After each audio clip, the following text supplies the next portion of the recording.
5월 30일 화요일 나는 너희의 하나님이니라는 제목으로 레위기 18장 1에서 18절의 말씀입니다.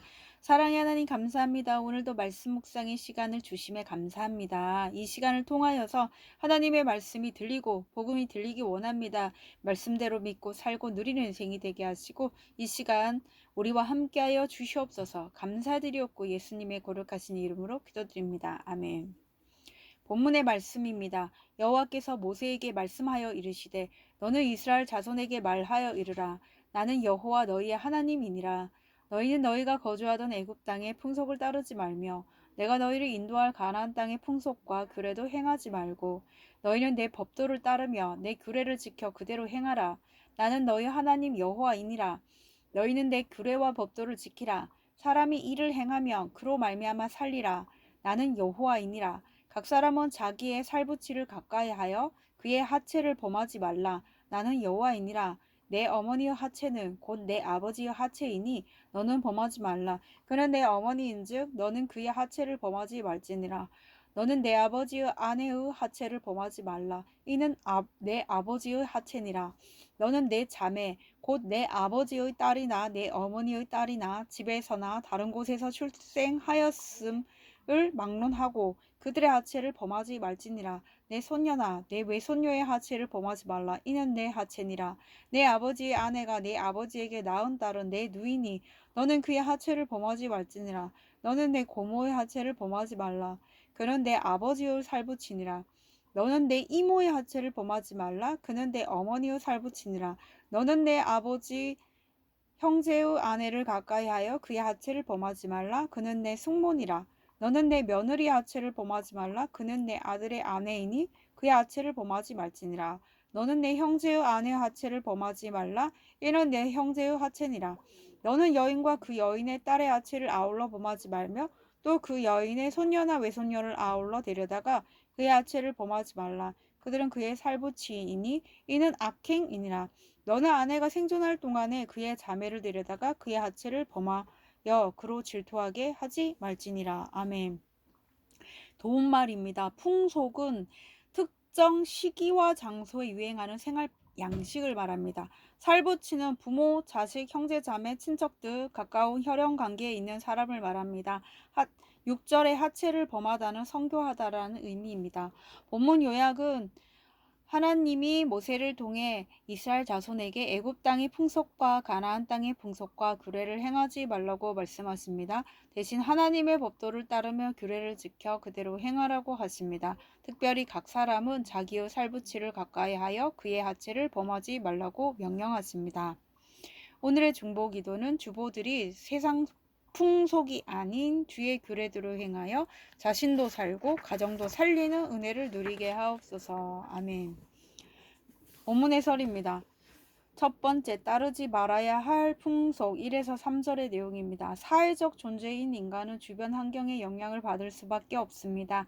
이스라엘 백성은 애굽에서 400년 이상 살면서 그 땅의 풍속에 푹 젖어 있었을 것입니다. 또 앞으로 가나안 땅에 들어가서도 그것 원주민들의 풍속과 규례에 쉽게 물들 수 있었습니다. 하지만 하나님은 나는 여호와 너희 하나님이니라고 하시며 그들의 정체성이 이 땅에 있지 않고 하나님께 있음을 알리십니다.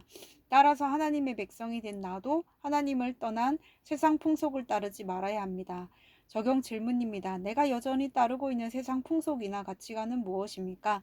내 정체성은 하나님께 있습니까? 다른 데 있습니까? 두 번째, 따르고 지켜야 할 규례 4에서 5절의 내용입니다. 단순히 세상 풍속에서 떠난다고 해서 하나님의 백성답게 살 수 없습니다. 하나님의 백성은 하나님의 법도와 규례를 지켜 그대로 행해야 합니다. 세상 풍속을 따르던 데서 돌이켜 하나님의 명령에 순종하면 그로 말미암아 살리라고 하십니다. 세상 풍속은 아무리 좋게 보여도 사람을 죽음의 그늘에서 살릴 수는 없습니다. 사람을 죄와 사망에서 살리시는 분은 하나님뿐입니다. 이를 인정하고 세상에 소망을 두지 않는 것이 믿음입니다. 그래서 의인은 믿음으로 말미암아 삽니다. 적용 질문입니다. 나는 하나님의 법도와 규례를 얼마나 따르고 있습니까? 하나님의 말씀을 지키면 살리라는 것을 믿습니까? 세 번째, 살부치의 하체를 범하지 말라. 6에서 18절의 내용입니다. 하나님의 법도와 규례를 따르라고 명령하신 후 첫 번째로 다루시는 죄가 성적 타락입니다. 성적 유혹이 다른 어떤 유혹보다 강하기 때문입니다. 성적 타락 중에서도 제일 먼저 금하신 것이 삼촌 이내의 가족과의 성교입니다. 이는 하나님이 세우신 가정의 질서를 파괴하는 악행입니다. 개인의 욕구나 감정이나 이익보다 더 중요한 것이 하나님의 창조 질서입니다. 이 질서를 귀히 여기며 적극적으로 지키고 세우는 것은 하나님의 백성만이 행사할 수 있는 특권입니다. 적용 질문입니다. 가정의 질서를 내 욕구나 감정이나 이익보다 중요하게 여깁니까? 가정의 질서를 지키고 세우고자 오늘 내가 할 수 있는 일은 무엇입니까? 오늘 기도하기는 저의 정체성이 오직 여호와 하나님께만 있기를 소원합니다. 오늘 하루 세상 풍속과 가치관을 따르지 않고 주님의 말씀을 따를 수 있도록 인도해 주옵소서. 주님이 세우신 가정의 질서를 귀히 여기며 가정에서 맡은 제 역할을 다할 수 있도록 믿음과 지혜를 주옵소서. 아멘. 묵상 간증입니다. 그로 말미암아 살리라란 제목으로 김진님의 말씀 적용글입니다. 모태 신앙인인 저는 고등학생 때 방언을 받고 성경 체험도 했지만 대학생이 된 후로는 애굽 땅의 풍속에 따라 음주, 가물을 즐기며 살았습니다. 결혼한 뒤 치과 의사로 일하면서도 저녁에는 대학원과 세미나 참석 등 많은 일정을 소화하며 늦게까지 술을 마시고 집에 들어왔습니다. 그리고 경제적인 여유가 생기니 자녀들을 최고로 만들고자 사교육에 열을 올리며 전시회와 연주회에 아이들을 데리고 다녔고 주일 예배를 빼먹고 여행을 가기도 했습니다. 그렇게 악하고 음란한 세상에 흠뻑지에 살던 중 중학생 아들의 사춘기 반항이 시작되었습니다. 기대했던 아들의 성적은 떨어졌고 저는 반발심이 커진 아들과 욕탄전을 벌이기까지 했습니다. 그제야 저는 공고해진 마음으로 날마다 여호와께서 제게 이르시는 말씀에 귀를 기울였습니다.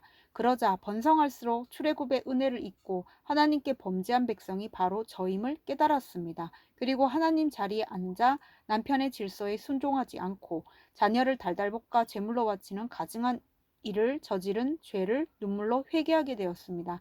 이후 내 규례와 법도를 지키라. 사람이 이를 행하면 그로 말미암아 살리라는 말씀처럼 전쟁 같은 나날 속에서도 주일 예배와 수요 예배 말씀, 매일 주시는 큐티 말씀으로 자녀에 대한 집착을 내려놓으며 공동체를 섬길 수 있었습니다. 어느덧 아들은 IT 회사에 취업하여 믿는 자매와 결혼한 뒤 아침마다 며느리와 큐티하고 있습니다.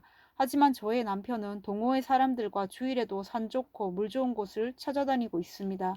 그 모습이 예전의 제 모습과 다를 바 없기에 대신 회개하며 언젠가 하나님이 남편을 방문해 주시기를 기도하고 있습니다. 매일 말씀으로 저의 모습을 비춰보고 공동체의 나눔으로 죄의 싹을 잘라버리고 거룩한 백성으로 살아가길 소망합니다. 이분에 적용하기는 가정의 머리인 남편에게 인정하는 말을 사용하겠습니다. 오늘 제게 주신 5절 말씀을 적어 냉장고 문에 붙여놓고 수시로 마음에 새기겠습니다. 입니다.